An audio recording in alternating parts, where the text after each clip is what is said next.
Welcome to Lifestyles of the Strange and Exotic Random Book Review. As I finally managed to muster enough time to pretty much finish I Used to Know That, Shakespeare. Stuff You Forgot from School by Liz Evers, which I got it for $2 at Ocean State Job Lot, which I think is just a store on the East Coast. I'm not sure if it's out farther amongst these states or not. And I'm just sort of, being that I have less time than usual, trying to find books that are a little quicker to read. I'm like, that seems kind of interesting. And it goes, the play is the thing, and it was $15 originally, apparently. And apparently somebody wants to come in. We'll see. Fuzzy children. Hi. On the back it goes. The play is the thing. I'm lit. Oh, wait a minute.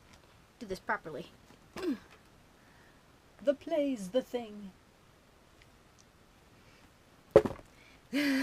Should I just keep holding the skull as I'm talking about Shakespeare? Yeah, let's go all out here.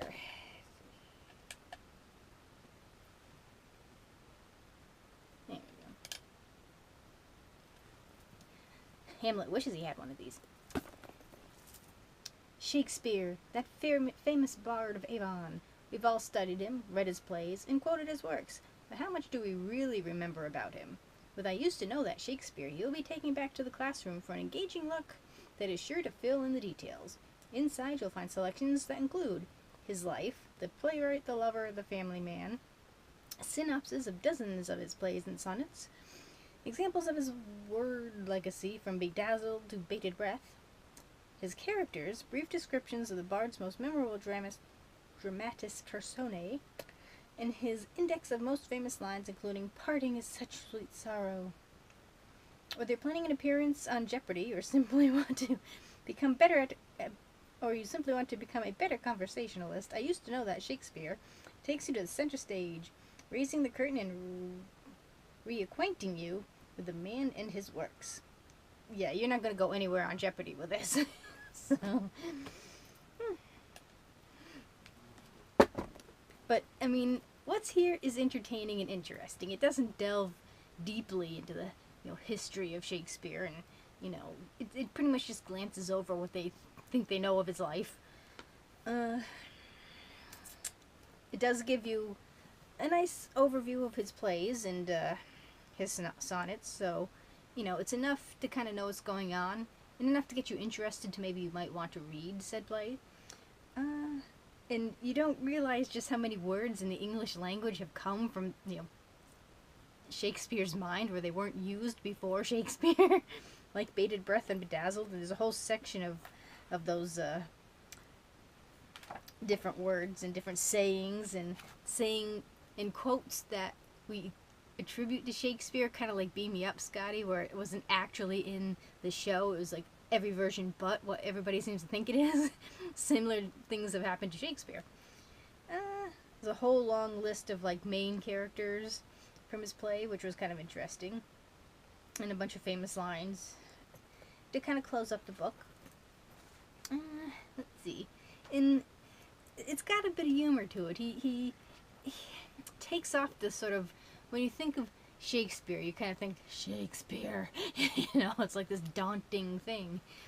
But he writes, or she writes, what's here is presented in sort of a, humorous isn't quite the right word, but it's in a light enough way where reading it is much more comfortable, it's much more approachable, and it's an easy to read, it's easy to read, it's not, Cliff Notes, basically, but what's presented here has, a lot of information done in a light and easy to read way.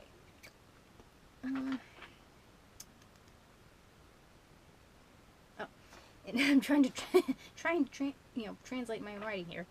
And when they do go through the synopsis of the different plays, they break it down piece by piece. And I don't know, are there spoilers to Shakespeare? I mean, if you don't want to know how a play ends, I would suggest not reading the synopsis, but it goes through the entire play of who's who and who does what and all that, so there are spoilers to Shakespeare in here. And like I said in the back, there are, see, where is that section here? Quotes and misquotes. Everyday phrases we owe to Shakespeare. There's the rub from Hamlet. No, that's not quite what I'm looking for, is it? Where are the words? Give me the words. I know there are words. Oh, okay. Well, yeah, this is kind of what they meant. Macbeth, crack of doom, come what may, milk of human kindness. Things that we use, without thinking of it, comes from Shakespeare. Come full circle. The naked truth. That came from Lovelabor's Lost. Elbow room and cold comfort are terms that came from King John. The play, not the man. A foregone conclusion and pomp and circumstance came from Othello. Star-crossed lovers, give you a wild guess. Laughing stock came from the Merry Wives of Windsor. So it's like really interesting to think just common everyday things are like just came out of the plays.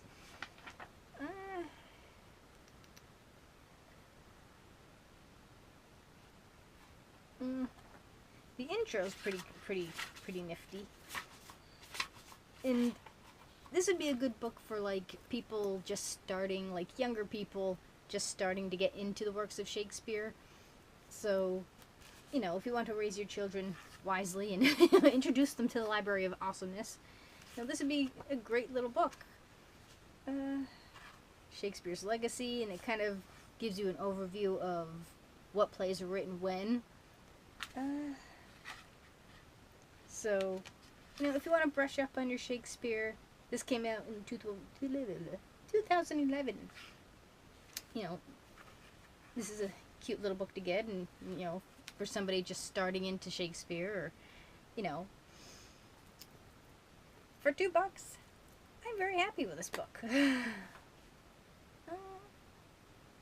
And when you think of like Shakespeare's sonnets too, the iambic pentameter or something like that, the rhythm of the way he wrote his sonnets, there's a whole section on how that actually works, and how sometimes there's that sort of rhythm in some of his plays too, and she breaks it down so it's not as daunting either.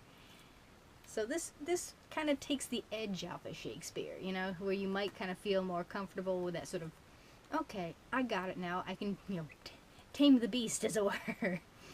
And what's sad, though, is back in high school, our library had works of Shakespeare.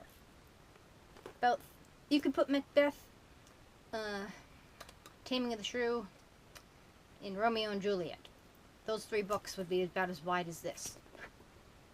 Abridged doesn't even cover it. It basically told you, here was a bunch of people.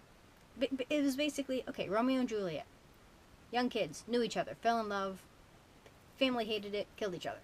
Or killed themselves. It was like, that was pretty much the breadth of the book.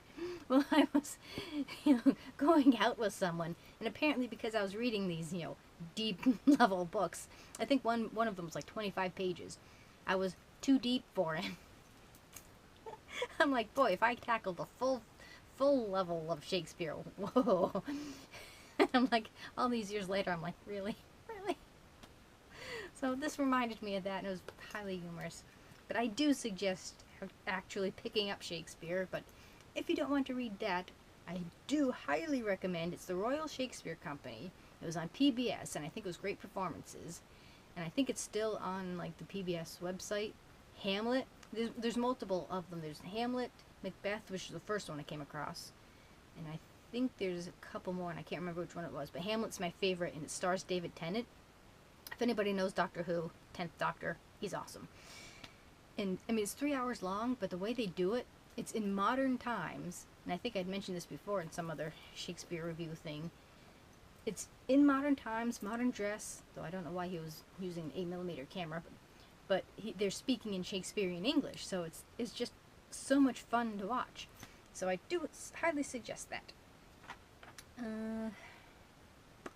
So, yep, a good little tidbit if you're interested in Shakespeare. Not much more what to say. For $2, can't go wrong. Yay. So I'm hoping to kind of get through my pile of books and start putting up reviews again. But life kind of intervened. Yay. Thus explaining the hairdo. So thank you for watching. Do remember to comment, rate, share, and subscribe. There's always room for one more at the Strange and Exotic. New York says bye.